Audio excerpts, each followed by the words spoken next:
how to fix Cash App decline for your protection.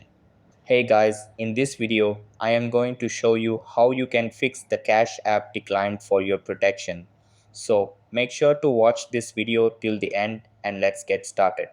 As you can see, it is written that if Cash App notices potentially unauthorized activity on your account, then they may decline Cash App card transactions for your protection.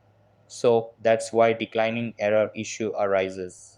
And they also send you a notification asking you to confirm whether you recognize the declined transaction within your app.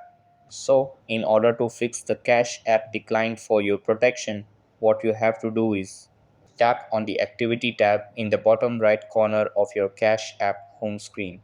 Then locate the declined transaction pending review. At last, confirm if you do or do not recognize the transaction.